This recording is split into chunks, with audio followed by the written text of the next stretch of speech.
Yeah, why is it important? When someone dies at the age of 35, we cry longer and say the guy has died so young. When a guy dies at 70, they still cry and say the guy has died so young. So, I mean, what is it about this life that makes it for human beings something so important? Everybody, I think for me, that's a very serious question. Kubanga kuva mu buto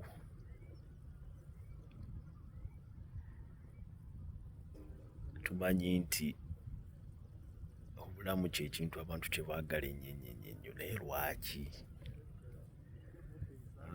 Recently my grandfather died, and he was 99 years old. I mean, he had 100 grandchildren. No, he had about 60 grandchildren. Is it 20? And 100 great grandchildren. But there were still tears. He really looked like he still wanted to live. So I really wonder, what is it about this life for us that we like it so much? For the first time in my life, ndowooza emyaka 38 gye nakuza mwaka oguwedde bwe nasookera ddala okwebuuza oba okubuusabuusa omugaso gw'obulamu. I had doubts that what is the value? What is the value? Why are we here? What's the point? I handled the case. I think some of you, Kati, might have guessed that the job I do, I'm a lawyer. And from when I was a young guy, I had always wanted to be a lawyer. About 7 years old, 8, 9, 10, And at that age, omuzungu akiyita idealism. Goba olaba ensi nga tewali kikyamu, tewali kibi mu nsi, ng'obulamu obutunulira ng'ekintu nga Katonda bwe yabwagaza omuntu. That's how you look at life. So we were very idealistic, when you said, want to be a lawyer. Kukamira ku maviivi n'enkisaba ngamba Mukama Katonda, ku bimu bintu bye njagala mu bulamu bwange byafuuka munnamateeka, naye ate si bunnamateeka bwokka, nja kubeera munnamateeka ayamba abantu. And along the way, I lost my father at a very young age. Tubonaabona, twayita mu buzibu bw'amaanyi. School fees tezigatta, mukadde afaafagana n'ensi, n'olaba ddala maama wo nga amenyeka.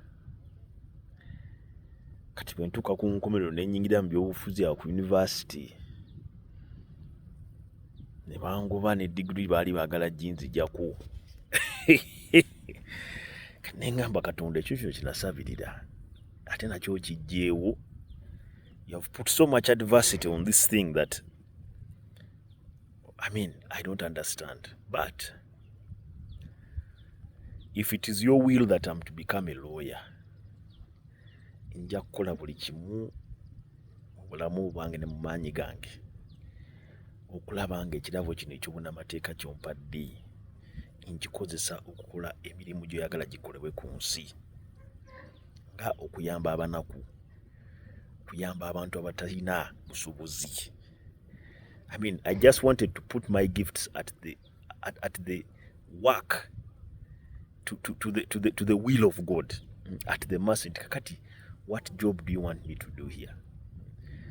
And when I take out my law firm, exactly that was the mission I put, because everything must have a mission and a vision.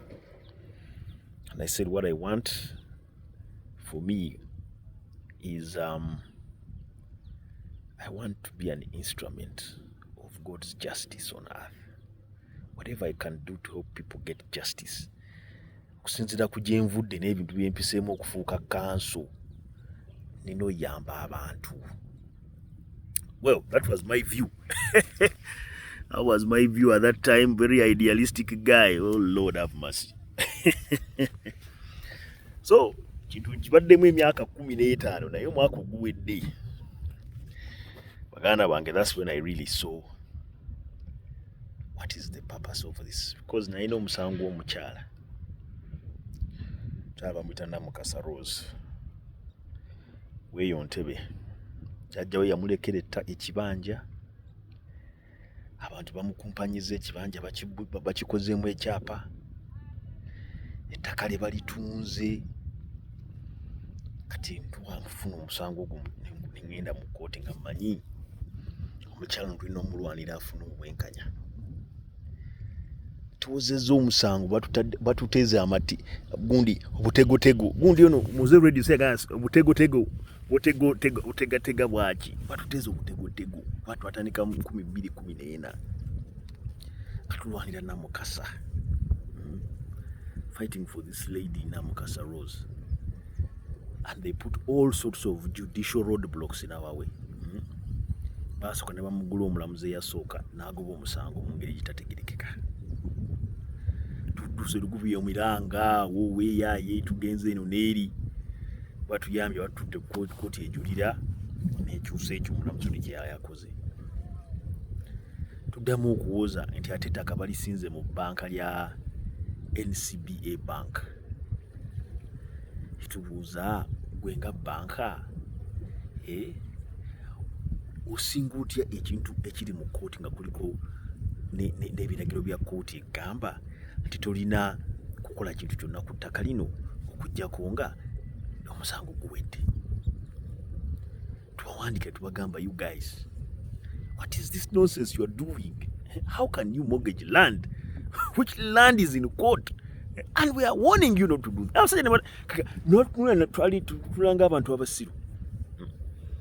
These guys looked at us like we were stupid.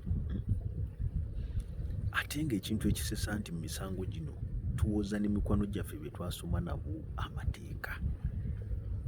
My opponents were my colleagues, my professional colleagues. Guys, I was with at the Law Development Center and at LLB Faculty of Law. I mean, it's baffling. Your fellow friends, betrayed by your fellow friends. I mean, it's, you know.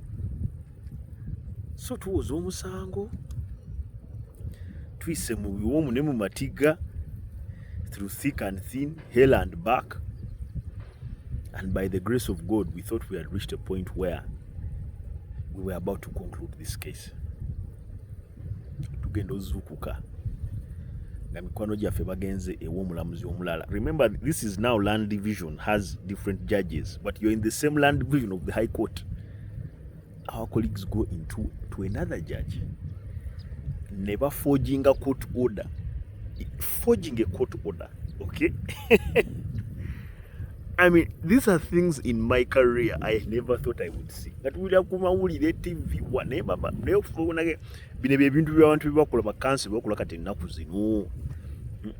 Era bitwaga nganga bine bis rampant buli kimu akikola kati kansi buli kimu akikola abantu bibakola.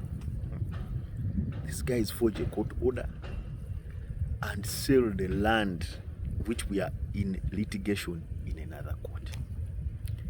I have never seen this. I couldn't believe it. Batandikirawo okuzimba ku ttaka. Bazimba busana kiro. Can you imagine? I mean, this, you cannot write this stuff, man. You just cannot write this stuff. Well, tuduse tuwawabidde mu kkooti. Omulamuzi tumulaze nti bannange, this is a forged court order. Yakanye nakkiriza agamba actually nange ekirabe, this is a forged court order. So muteekemu empapula ngisazeemu. Bamuwa ssente teyasazaamu.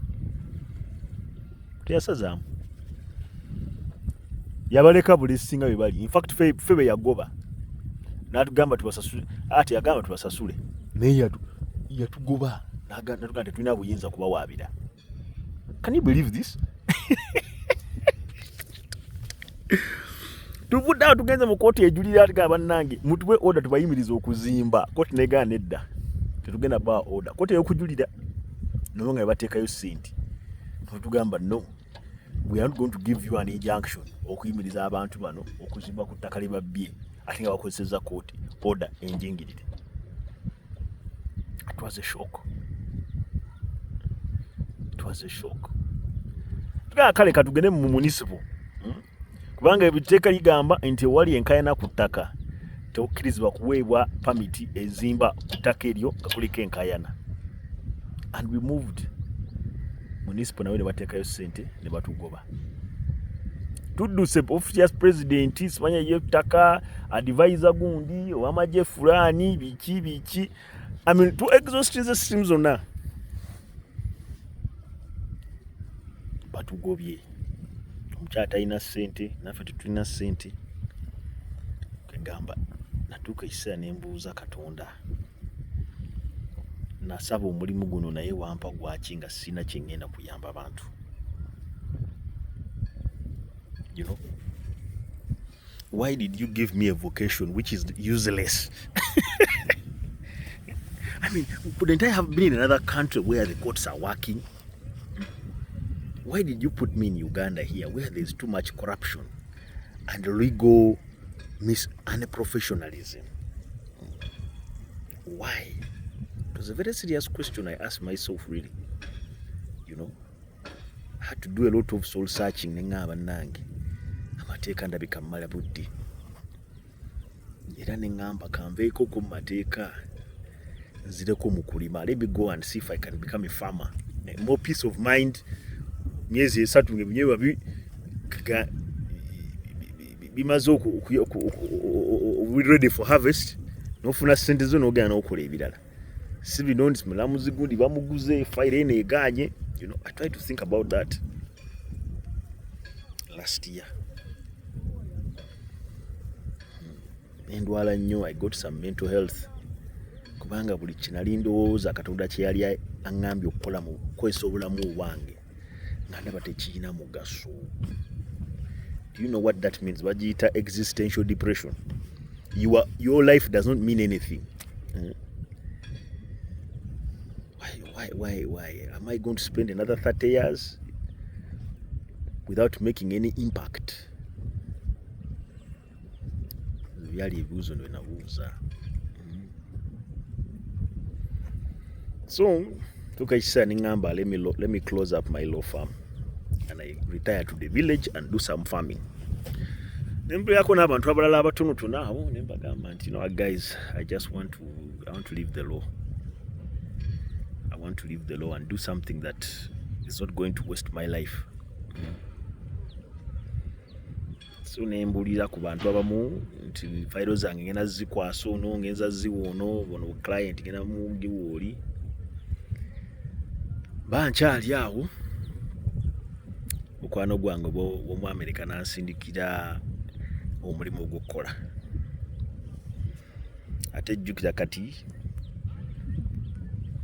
ntuuka okumaliriza ebyennimiro nga nabyo biganye. If you've been a farmer before, you know it's not easy. So I go into it and it burns my fingers to the ground. Nenvaayo nga amabanja galiko ndi wano I'm fighting for life financially. So neŋŋamba ate kati ekyo nakyo it's tricky.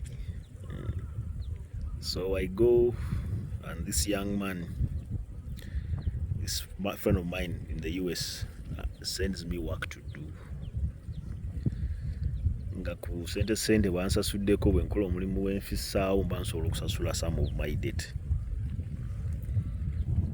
Ngamba okay, so nkola omulimu gw'ono omusajja, then I can leave the profession. Then I can leave the profession and go and do other things. Nga nkyali awo ate ne nfunawo omukisa okugendako mu America last year towards the end. Ate kati bwe natuuka eri nendaba ebintu bingi omuntu byasobola okukola ate. So many things that you can do and you don't waste your life. Nengamba bansigaleyo you know. I'm going to Uganda mugezi, you know, you can think of staying there and say, no, I'm not coming back. I mean, I thought about it, Ningamba. I think I should stay. Or maybe I should reorganize my life and just naye nga bengambye omusajja ono yansindikira ssente nezinyamba naddamu ate n'agamba bwe namaliriza ogwo nga ngenda kuggalawo again he sent me another assignment eyo nendaba nga ate nayo ekendeza ku bizibu ate again mba ngenda again okuggalawo ate omuwala omulala I think one of my colleagues mwe nasoma nabo nampesera nga Mukuve waliwo omusango nyawo okuleko ate kati nagona kigamba buli mwe njagala okutandika okutegeka exit ate nga ndaba somewhere tutono biri awo bijja so okugulu okumu kulimu okugulu okulala kugamba no, maybe you should be out, you know. Mbeeraawo kati recently, to be exact yesterday, I was in church kwa Sunday, first order of business, genda kusinza Katonda. So tuuka, irony, Deacon, I think called Deacon Mwebaze, was the one in charge of the homily. Bajita homily okubuulirira basiramu bajita hutuba ya imambo wanguli muzigiti. He was the one in charge of the homily. Natandika okubuulirira. You know, some of these things are very coincidental. Ndowooza Katonda ayita mu bintu bingi okutubuulirira. Prophets may be not there today in the modern day, but God passes through so many things to give us information. Kwanga mbirao Deacon ngagamba. It was quite a long sermon, but there's something he said. Ngawa example ya Isaiah gwe bawa okubeera omulanzi. Nga naye omulimu gwa muzito werera nnyo in fact. What I have been through does not even begin to connect with what Isaiah went through as being a prophet. Atenga naye omulimu yaguganye. No, he said, I'm not worthy, do not give me, naye Katonda n'amuwa. Peteru naye yali muvubi. Era Katonda bwe yali amuwa, Yesu bwe yali amuwa okubeera okundi bano bayigirizibwa bwe, yasooka mukolera miracle ey'obuvubi whereby yafuna, yali avuba naye nga tebafunye ekintu ky'amaanyi, you know, they did not get anything that day, and Jesus comes and tells them, you put out your nets into the sea. Bagamba ne bateeka nomagubira bwe yagambye ne bafuna a lot of fish.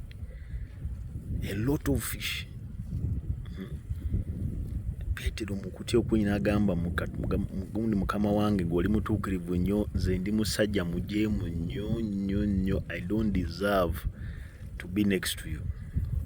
Ate Yesu n'amugamba nedda gwe jangu njagala obeere nga gwagenda be a fisher of men. So the deacon was giving a homily around that. Waliwo ekintu kye yayogedde which was so profound to me that actually yagambye nti bwe weesiŋŋana ng'oli mu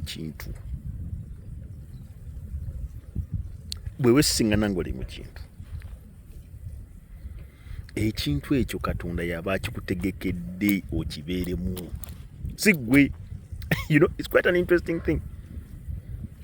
If you find yourself executing a certain mission, it is God who has done it and willed it that you should be executing that mission. And it is you specifically that He wants to use with your weaknesses, perfections, imperfections, to execute or to be the instrument by which He executes that mission. It's very important. Because in my mind, I was saying there are many lawyers in this city. Why should I be the one to carry the burden? Kanso banji bana abantu kamba we bakanso abalala nabo babalwanirire nze kankiveemu. You get it? Kankiveemu, because these guys can always get other people to fight for them. But when this guy made this pronouncement, I realized 15 years ago when I decided that I'm going to be in this work and fight for poor people and fight for those who cannot ordinarily access justice, that it was the will of God. God wanted me to be there. It wasn't just me thinking my own thoughts. It was God thinking for me. And that he saw that maybe in my nature and my personality and my background and my faith and all my weaknesses and strength, maybe I was the right instrument to be used by him to achieve these goals. It may not be easy, as I have now seen. It may be so difficult. Some people have died. Whenever you're doing something, Peter died. He was crucified upside down.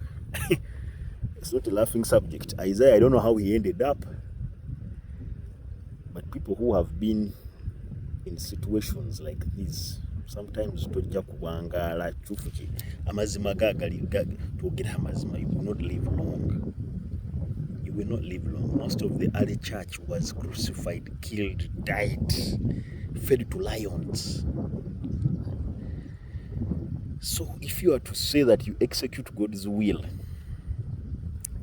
and be an instrument of his love, justice, and hope on this world, it is not going to be a laughing subject. You are going to be broke. Wanga kati fesawa zino tulima banja balandi lodi bagala sente za law farm tuzijjawa. When you have been blocked out of the judicial system, where are you going to make money as a lawyer? So we are really going to struggle, my friends. As I make 39 years, that is the lesson I have learned. As I make 39 years on this world, that is the lesson I have learned. That to be an instrument of God's faith, you are going to struggle. Naye Deacon Ngabo yasomeseza tekikomaawo. God gives you what you need to execute his purpose. That is also important. He doesn't just give you a purpose and doesn't give you the resources. You may not see those things apparent. Nay, they are there. And this is the thing that I've been questioning and asking myself. Because yes, I have struggled financially, but my doors have never closed. You see, that's the question which I always ask myself. As I was trying to close the law firm, some work was trickling in to keep it going. You know, it's interesting. It's very interesting, by the way. That I've never closed. Yes, they have locked my doors. They have locked me for rent areas. I fail to pay my staff sometimes, etc. But the law firm has never shut down. We have always, in some strange way, been given the basic minimum resources we need just to keep moving to the next day. That's strange. In terms of staffing, in terms of human capital, we have always had people willing to work despite tough conditions. Little pay, delayed pay, never. You know, it's very interesting. And somewhere, somehow, even amidst the very difficult cases we have faced, there are some breakthroughs. There are some breakthroughs which we have got. Once in a while, a judge makes a good decision, like the one of the Court of Appeal, which brought our case back. Once in a while, a official at the Ministry of Lands does the right thing. So there are some areas where you see God still wants you to keep fighting. And of course, I've not died of hunger or poverty, much as it has been had financial challenges. I've not died. I can still afford a decent life for myself in the standards of Uganda. So that is also important, that God equips you for the mission. he equips you for it. That's why the deacon was saying God does not hire the qualified. He qualifies those he has hired or those he has called. He doesn't call the prepared, he prepares those who have been called. So what I think I should pray for now in the 39 years I'm going ahead is for God to continue to give us what we need to continue to do his work. To open doors for the work that we are doing. And even when some of us are not around or have not reached the 40th or the 41st year, that there are those who will carry on this noble work of finding justice for those who can't. And that in the grand scheme of things, there will be changes in the governance of our country and in the social fabric of our country to allow for justice to reign in this country. Because there's nothing we can do without it. Muleke kwerimba bannange nti musobola okubeera mu nsi obutali bwenkanya ne mukolamu bizinensi ne mukolamu tekisoboka. Mwerimba. Do not deceive yourself that you can be a billionaire in a country where there is no justice, where the laws do not work. No, you will need the law. One of the famous presidents in America called Thomas Adams was called Adams. I think Adams was the second, not Thomas Adams, but it was called Adams. What I remember, it was called Adams. I think that was the second president of the United States. He said the law is the only thing. There are two words which are of equal power, but with three letters. The first is God. It has three letters, G-O-D. The second is law. It has three letters, L-A-W. Those two things are of equal force. God is almost as equal as law. And you can imagine the very first thing God did was to create law. With those Israelites, it was to create law. Look at Leviticus, look at Exodus. God created law. Human nature cannot exist without rules, without law. So do not deceive yourself. Musobola okuwanka simanya okufuna ba investors muyinza okukola ebyamasinzizo, opening churches, preaching, muyinza okukola emirimu gyammwe gyaba boda ne mukola emirimu gyammwe nga mu nsi muno temuli bwenkanya n'amateeka. That one, take it to the bank. I'm telling you, it cannot work. It cannot work. Everybody needs the law at some point. And if it's not working, your society look at all the countries which are now developed.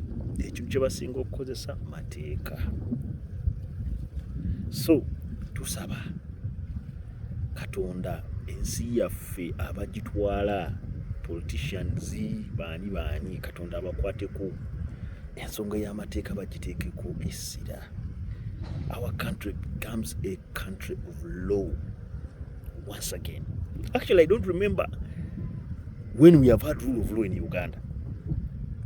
Kubanga twasokera bazungu, tuvudde mu bazungu, tuzze mu bano Obote 1, tuvudde mu Obote 1, tugenze mu Amini. And by the way, all those guys, ne bano ba colonialism bakozesa law. They used law, order and council, simanya biki ebyo, they used law.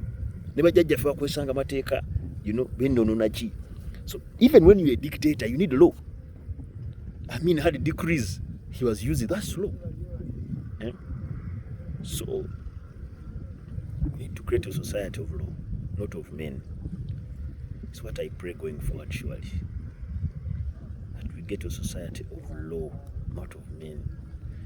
Omuntu obeera n'akataka ku kabeera kaku kubanga kati Munnayuganda asigaza ki bannange mu bulamu buno. Ojja genda olimewa bakuziike wange ettaka lyonna balikubbyeko. It doesn't make sense. Gwe n'obeera omulamuzi ettaka ly'omuntu masiikiini n'oligaba. It could happen to you also. Naawe kikutuukako. saabona oli mulamuzi naye ekyo ojja kufa omwana wo bamuggyeko ettaka ly'okoleredde. How are you going to handle that really? Do unto you, do unto me as you want others to do. Ojja beera council ogenda ofuujinga order za kooti otunde amataka g'abantu abanaku ngena ozadde abaana ojja beera n'abazzukulu bajja kwebuuza bikuli mu bivaawa bino. Kumbe taata yatunde ebijja by'omuntu omunaku kubanga ettaka Namukasa n'ebijja baabisenda bwe yaziika jjajjaawe. I mean, it's very traumatic and very highly emotional. I don't even know. So we need law. Don't tell us about coffee, mwanyi terimba biki. Sika terimba. Nene mwofuna ebyobugagga ebyenkanawa nga munsi temuli mateeka. Bajja kujja bakubbeka mwanyi ogende ku poliisi bakugambe sign here sign there gula kapapula kasimanya entule gula ki. Obenga tufunye bwenkanya. Amaanyi agaddamu okulima ogenda gajjawa. Let's look at it critically. Newobeera omulamuzi bajja kubba ne Museveni bamubbako ente ze. Remember recently Museveni was stolen cows bazimubbako. We need a country of law. Naddala nga for the least of us, the lowest of our society, the poorest of the poor, ekintu ekisobola okubayamba okudda engulu is justice. Honestly, a just society. So, I want to thank Deacon Mwebaze kubanga ekigambo kye kikyusiza obulamu bwange. It has changed my life perspective that now I believe I am where I am for a reason. God willed it that I went through the life I went through so that I can appreciate why justice is important. I've seen my mother struggle. I've seen widows struggle like her. I've seen those without school fees struggle. That is why I'm passionate about justice. I've been poor. I'm not rich yet. But I know what it means to be when you can't feed your family, when you can't afford a shoe, a shirt, or a meal. So God has put me in this work 15 years ago. I began when I was very young and people were quite shocked. And all I've done is to fight for people. And God has equipped me to do so. He has refused me to leave this vocation because I think he believes there's work we can do there. So I'm not giving up. I had given up, but I'm renewing my faith in my career, in my vocation. I think I was meant to be here, and especially to serve people in Uganda with my talents and gifts. Not people in the US or France or wherever. My scope of influence or my sphere of influence, God has willed it to be Uganda, and I welcome that. I'm going to fight harder. I'm going to pray more for more insight on how we can tackle some of these injustices. Bang table, I think it's done something, but it cannot do everything. We need to think more outside the box how we can fight for justice in Uganda.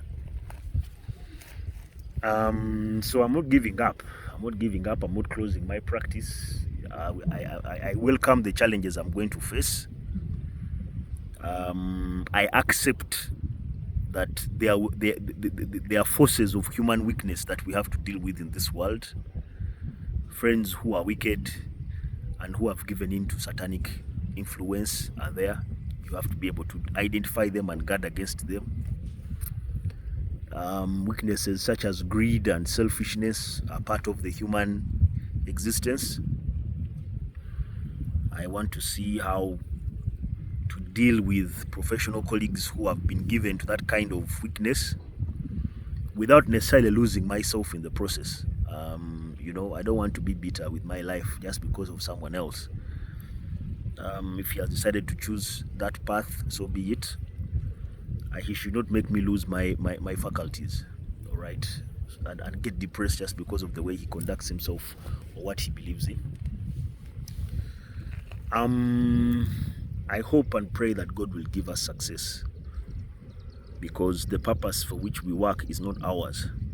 Yeah, there's financial benefit you get when you win a case, but money can come and go. If it doesn't go in this generation, it may go in the next, or even the next, or even the next.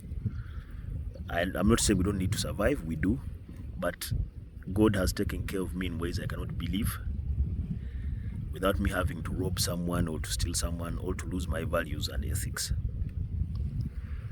So I'm thinking, let's continue the fight. Ebaza Katonda emyaka 39 gampadde ku nsi kuno, kubanga tewali kyatampadde. Saagala kubeera ungrateful.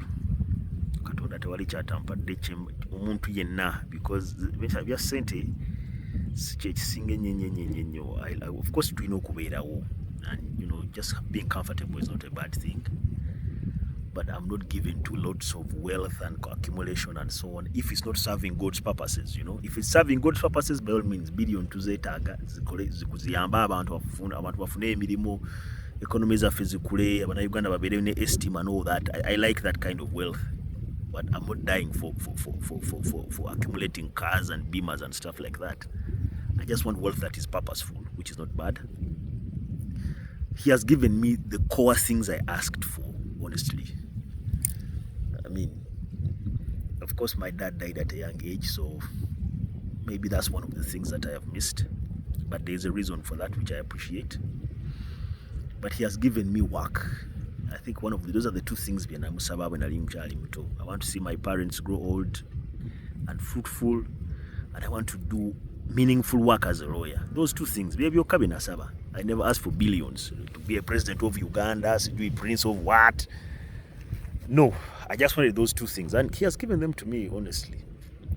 Of course, support from my dad dying earlier, and my mom is around and thriving. She's doing well, and I'm doing meaningful work as a lawyer. It's not highly profitable, but when I look at people I've helped, I mean, it's not so bad, because I've helped many.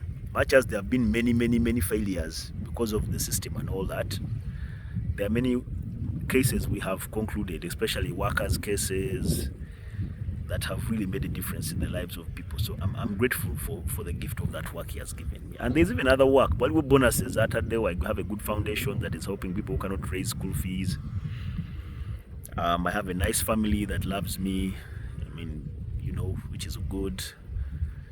So all is not lost. The whole thing is not bad. The 39 years have not been wasted, despite the immense problems that have been there. But the 39 years have not been wasted. So I thank God immensely for those 39 years. I don't know if I'm to live longer. What is the value of this whole life? What are we doing? Kuwangaala nga jjajja wange bwawangadde n'atuuka emyaka 99 n'alaba abazzukulu n'abaana b'abazzukulu. Njagala mbeere nga byenkola byebyo ebintu Katonda byayagala mukolere. Mukuve nze ebyo bye neekoledde nze nga nze ndowooza bye biweddeyo. Zadde abaana, afunye omukazi, olina omulimu, that is it. Naye Katonda akyalina ebintu bingi byayagala bikolebwe. Wanyi kati tuba tusaba Katonda, our Father, we say obwakabaka bw'obujje byoyagala bikolebwe ku nsi, so Katonda byayagala bikolebwe ku nsi, bw'abanga asiimye nti z'omu ku bantu abagenda okubeera mu lutalo lwe. So byenjagala nkole, byenjagala mpangaale nga nkola. Bw'atuuka ekiseera n'agamba Mukuve ekijjo giwedde, oba ku myaka 4 oba 41 oba 9 oba ki, nsaba era njakita with peace of mind. I don't want to live a life without purpose, and my purpose is to be an instrument of his love on earth and help him bring about his kingdom. God's kingdom is based on certain ideals, certain virtues. Ideals are the hardest thing to realize in this world. I've realized. We are idealists, Barack Obama said. But realizing ideals of justice, faith, hope, love, equality, hope, all those things, my friend, is the hardest thing to do. Realizing things which are not ideal, like safety and all that, selfish needs, is so easy. Kyovola abantu kibangwira okukola ebibi than okukola ebirungi. Kubanga okukola ekibi, it's the default setting of human nature. You get it? Kuba obunyekenuzi biki, it's the default. So human weakness easily absorbs the bad. When you decide the good, your nature fights against it. Obanga ali mu lutalo lwaki. So it's not easy. It is not going to be easy. I've gotten grey hair at a young age because of fighting for the ideals. But my Lord, my God, I'm willing. And I will constantly do so, for as long as I am on this earth.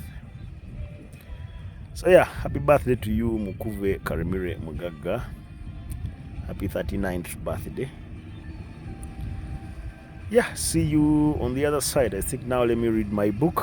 I came with my book here, Family Business Governance. Woo! Family Business Governance by Matama. I started reading it a while ago, but I haven't finished it. So I think today let me read it and finish it. Take on this beautiful ambience here besides the waters. Very beautiful place. I would have gone somewhere further, but I think this will suffice. Just take this on. And thank you all those who have wished me happy birthday. I'm entirely grateful to you. And let me see you on the other side. I think I might grab a beer while I'm at it. I've given myself the day off. So, Mukuve out.